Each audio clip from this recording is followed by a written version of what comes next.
Darren, it's great to see you today. Thanks for having me. You run a very popular YouTube channel, Professor Gerdes Explains, and you've been talking a lot about the war in Ukraine. But over the past few days and the past couple of weeks, there's been a little too much excitement, perhaps, with what's been going on. There's been some significant changes. Could you talk about that a little bit? It's been so much that it almost hurts my head trying to keep up.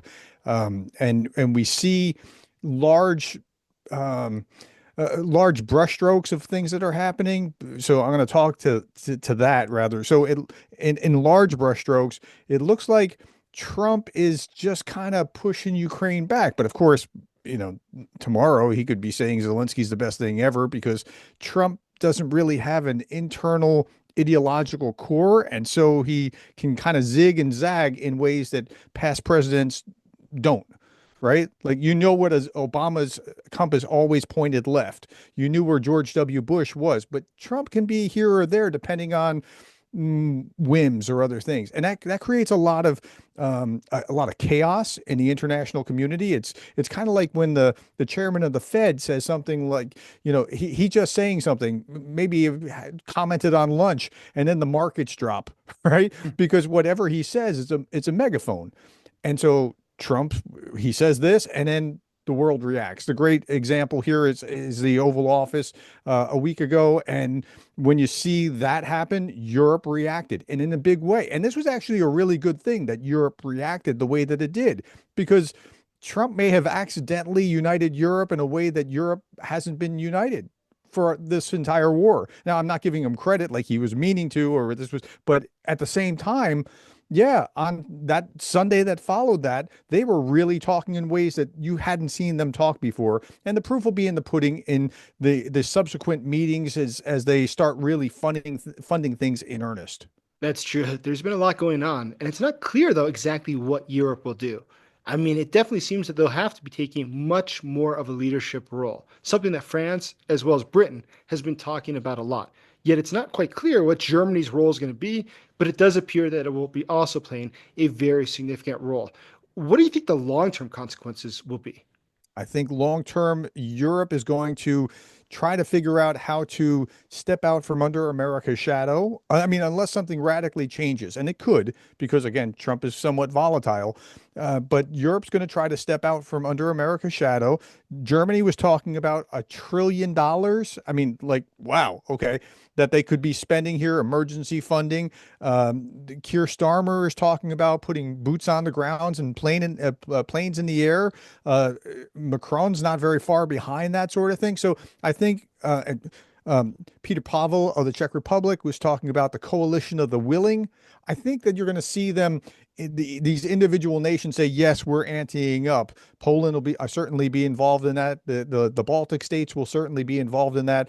And you'll see peer pressure within Europe moving them that direction to meaningfully step up to support Ukraine. And like, nations have done this before, right? Like the UK with their 100-year deal or that sort of thing. I'm not minimizing, but they have been thinking too much in terms of the old paradigms of, hey, we have to do this as Europe, or we have to do this as the EU or as NATO. And now they're just saying we just have to get it done because it's just we just don't know what's going to happen with the Trump administration. Well, it definitely seems that nobody's quite sure what the Trump administration is going to do, including the Trump administration. So we do know see a couple of things that are sort of important. We see that Trump is very transactional in what he does. Mhm. You've seen that recently that the Taiwanese, for instance, have said that they're going to be opening huge amounts of investment in the United States, obviously seeking to attract Donald Trump in the need to protect Taiwan. And we Mhm. saw the mineral deal recently. The idea being that once there's a U.S. financial interest in Ukraine, then there's going to be more interest to be doing business with Ukraine and to be protecting Ukraine, even though he was unwilling to give security guarantees. But going ahead, do you think that's going to be something that continues over? Do you think the Europeans are looking at this and perhaps they realize, listen, if the Americans are going for a $500 billion deal, why aren't we? Do you think it's going to turn out like that?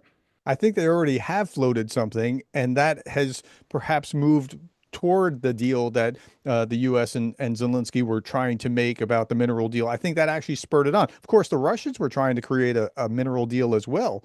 And Trump's transactional nature, if I can count on anything, Trump's transactional nature will not change. Some time ago, I watched a video where Richard Nixon was talking about how to deal with the Soviet Union. And he was saying the only way that you can count on the Soviet Union actually keeping their agreement is if it's in their best interest. This is the way that I read Trump. If this makes Trump look good, he does it or says it or whatever. If this, in his estimation, doesn't make him look good, it's anathema. He has nothing to do with it. And that's the way he deals with, say, Zelensky before the Oval Office debacle a week ago. Before that, Zelensky's called a dictator. The night before, did I say that? He's not a dictator. Did I say that? No, he's a great leader of his country. After it, he's persona non grata again. Later on, he's back in good graces. So it just depends on how Trump frames it. So again, don't look for an ideological core. Look for what makes Trump look good, and that's how I process what he's going to do or not do. Let me ask you a question about that. You happen to be a professor of leadership and you've got a Mhm. PhD in leadership. So, what would you say about sort of leadership that we do see exhibited by someone like Donald Trump versus someone like Zelensky versus someone Oh, like, yeah. I let's say, mean, Putin? yeah. So all the armchair psychologists talk about how he's a narcissist. Sure, I can see that. Everybody can see that. The term that I see that fits from the academic literature best from what I see is pseudo transformational leadership. Transformational leadership is you're inspiring others to become more and do more for the organization and that thing. Pseudo transformational does kind of the same thing, but for the self, for the individual involved. Everything points back to Trump, right? So I think that he fits within that kind of category. Zelensky, on the other hand, I wrote about, brought a paper to a conference a year ago about how in his first 100 days, he demonstrated servant leadership and transformational leadership and authentic leadership. These are different categories within the discipline. And like very clearly, like showing up on the first day, like I'm here, prime minister's here, the head of the office is here. We haven't gone like right. That was showing up, and in a meaningful way. He's sense making. He's helping people understand if they're scratching their head, going, "What do I do? Do I get out of Dodge?" The clear answer was no. We're staying and fighting. I'm staying and fighting, and he had everybody knew the target on his head was much larger than on theirs. So he Zelensky gets excellent marks as a leader. I don't. Do I need to even say about Putin? Like, I mean, Putin's an autocrat. We all know that. We all know what he's going to do. We all know he's going to lie and violate whatever he signs, whatever peace deal he signs. So, I mean, I don't even need to go down that path. But there's a clear difference here in the way that they operate. So that's very interesting analysis. So tell me, what do you see in the European leaders? Europe's having a lot go on right now as well, and it seems that they'll be playing a lot more of a role in the war in Ukraine than they have been over the past 3 years. But what do you make of their leadership? Yeah. Europe's strength and its weakness is both in in its unity, right? It can be incredibly strong if it's unified, but it tends to be more fractious than not. I give high marks. So for the Brits, I give high marks all the way around, whether it's a conservative government or a Labor government or liberal government. I don't know which Starmer is. Either way, they're still supporting Ukraine, and they've been faithfully doing that. In fact, Boris Johnson was the leader of the international community in supporting Ukraine early on. Macron has done a very good job. Schultz, not as much. Schultz has been kind of like, well, I don't know, Biden, what's he going to do? And he didn't want to get out in front of anything, but his opponent has gone out and said, hey, very strong support.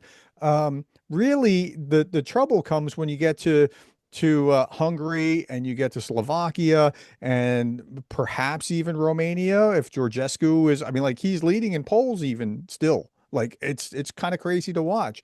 So that that unity is, and of course, Putin wants that unity broken. But if that unity is broken, it becomes problematic if they operate under the previous framework, which is that they have to do it as the EU or have to do it as NATO. But if they're operating as independent countries, and that's what I see them shifting towards, and I could be wrong, this is just my perception, but I see them shifting towards, well, we in Britain are going to do this anyway, and we in France are going to do that, and we in Germany are going to do this anyway. And if they kind of do that, they're putting pressure on other nations and moving that direction to support them. I think that could work out fairly nicely. So that is good analysis. But what does that mean in the context of Ukraine? How do you think they're all going to fit into providing or guaranteeing security for Ukraine? Can you imagine how difficult this must be for Zelensky and his team to have to like, okay, we've just gotten 2.5, I don't know, million or billion or whatever from this country, and we got 1.6 from this, and we got and in different currencies and different like and in different armaments and like it's got to be a nightmare to try to piece all this together. But you know what? It adds up over time. It adds up. Now, can Europe do it alone? It will be tougher, but I don't think that they will have to do it alone. I think that eventually, after Europe really meaningfully steps up, uh, Donald Trump will take a victory lap about how he caused them to step up, and then he'll be the backstop for, we're not going to let our allies down, and then yeah, I think that's kind of how that will work.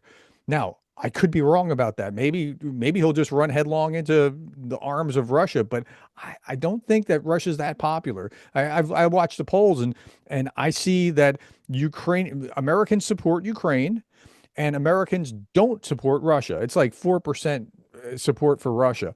As I drive around, and this is not just in my own neighborhood, but around the United States, I see lots of Ukrainian flags. I see Ukrainian bumper stickers. I see hats and things. I've never seen a Russian one. Never, ever. So it's not that Americans don't support Ukraine and don't support Russia. The narrative has been like, but it's not our problem, and that's where the what they're doing to shift that. But I don't think that the Americans are able to really walk away from a democracy invaded by an autocracy where it's so clear cut who's what. But Trump's advisors are pretty terrible as far as feeding him talking points. So we'll see if, I mean, I'm just kind of talking in circles, trying to see both sides of things as we go. But I think ultimately, at the end of the day, when Europe steps up in a meaningful way, the U.S. will backstop it. Maybe that's going to Churchill's famous phrase about the U.S. Doing what's right finally after they've chosen everything else. Or I'm paraphrasing loosely, but yeah, I think that's probably what's most likely from everything I can see here now. As a guy who grew up in the United States, where do you think this came from? How is it that the US has evolved in just a couple of decades from being a country that was known for promoting democracy abroad? Just Yeah. back two presidents ago, it was a very big issue. The United States talked about democracy all the time. But today, it's something we just rarely hear about. And it seems that's certainly not a priority for the White House today. Where does Yeah. that shift come from within the American society? Yeah, there's a big shift, particularly within. So it's funny because it happens in both parties. Like, so if you go back 15 years or so, the Democrats were the doves and the Republicans were the hawks. And so, like when this first started, I'm like, where did all these Democrats come from supporting Ukraine? I mean, I'm glad to have them, but where did they all come from? Okay. At the same time, if you go back before Donald Trump, the Republicans were hawks and now they're not. Now they're so what's going on? So there's populism at play, and what's happening in the Republican Party is that there are Republican populists, and that's not the same as conservative. Conservative is thinking like the best example I can give you is what would Ronald Reagan do? Well, that if you ask yourself that question, if that's in the core of who you are and how you see the world, then it's very clear you support Ukraine. And if that's not there, and you're saying, well, it's not our problem, it's all that thing overseas, and that's where populists are because America first. We need to focus on our own problems, the border, that you have other problems that you need to address. But if you don't take care of what's going on in Ukraine and that spills over and becomes a World War III, you're going to have bigger problems than if you deal with it right now. So I guess that's the difference between the way the two sides the two wings within the Republican Party really think about it. And the MAGA is the larger wing right now. And that's just where we are. There's not enough conservative voices really guiding this. And that's unfortunate. Well, it's certainly a period of transformation. And within Ukraine itself, we've seen that this war has changed the way that a lot has been done. I mean, just look at the use of drones, for instance, or other Yeah. technologies. Recently, you did a video and you discussed that. Specifically, you were talking about an organization that is helping Ukrainians to develop new technologies. It's got engineers, PhDs, and even hobbyists who are looking at new approaches to figure out how they can help Ukraine to succeed. Can you talk about that a little bit? Sure. Yeah. You're talking about technology united for Ukraine. And I was saying, so I can feel it. There's a pent-up frustration in viewers that are watching on YouTube and they want to help in some way. And most of my viewers are older than me, and I'm no spring chicken, right? So I have plenty of retired engineers and mechanics and data analysts and whatever else that are out there, and they can use their skills virtually. Go to Technology United for Ukraine, and then just sign up and volunteer, and they'll find a place where you can be useful. Now they've done some amazing things with helping the Ukrainians actually leapfrog technologically with fiber optic drones and things along those lines. I think other great innovations are going to come out of this along the way. And again, that's just one organization. I've done NAFO campaigns, and I generally work with Greg Terry and so on and so forth. Put Samaritan's Purse out in every video from the moment I started, and then added United 24. Give to whoever you want to give to. That's fine. This isn't even giving. This is just, hey, how can I use my skills in order to help Ukraine, and trying to match your skills with what their needs are. That is a fantastic initiative, and definitely Ukraine needs all the help it can get right now. So Mhm. anyone who is interested, it's 3 years into a war, it's definitely going to be appreciated. It's harder and harder to find people willing to put in hours to support Ukraine. So going ahead, though, let's look at the overall situation. What do you think we might see in the next couple of months? I don't think you'll see a peace agreement anytime soon. I know that Ukraine has enough resources to be able to make it through 2025, guaranteed by the Europeans, but that doesn't mean that they'll have the ability to really hold off the Russians fully in that. They'll just be able to survive. But I don't see a peace deal anytime soon. Peace in 24 hours, that's a campaign slogan. It's just 3 months, 6 months. I'm not sure that it'll happen this year. And but when the deal comes, it has to be done right. That's really the trick. It's far more important that the deal is done right than that it's done fast. So do you think that there will be security guarantees given by the European countries? And do you think they'll send in all those peacekeepers? Or do you envision this being more of something that they're going to have people in Lviv, perhaps, not there on the front line, wherever that happens to be? Or do you think that they are going to be protecting from Europe? What do you think is realistic? Right now, there's a lot of talk about we will send troops into Ukraine, but talk is very cheap. In the end, Mhm. do you think that'll come to fruition? I think once the Ukrainians figure it out, the Russians are going to back away and say, we don't want that, because the last thing that they want are European peacekeepers on. I mean, it's effectively NATO if they have European peacekeepers in Ukraine on the border. So their demands haven't changed. They want to take more of Ukraine and make it part of Russia. And so if the Russians actually wanted a buffer zone, they wouldn't have taken those four oblasts and say, this is now Russia. They would say, this is now buffer zone land and it's no man's land and this is our buffer. So you can see right through what they're doing. I think that if you get it ironed out on the Ukrainian side, then the Russians are going to be hemming and hawing and using every excuse not to settle because they don't really want to settle. So, what does Russia want then? Where do you think they would like to see this play out? And do you think they really think it's realistic to be able to take all of Ukraine still? I don't know if they think that they're going to take all of Ukraine, but I think that they'll try to take it to Kyiv and the river that divides it, and maybe even a land bridge to Transnistria. But they're going to try to take as much as they possibly can. And then they'll settle, and then they'll come back for more without real meaningful guarantees that prevent them from doing something that cause enough pain that will keep them from doing it. And that's going right back to what Richard Nixon said about how the Soviets act, now how the Russians act. Absolutely the case. I fully agree with your analysis. If we don't stop Russia now, it's not a problem that's just going to go away. It's a problem that will rearm and come back with vengeance. Professor, it's great talking with you today. Thank you for having me.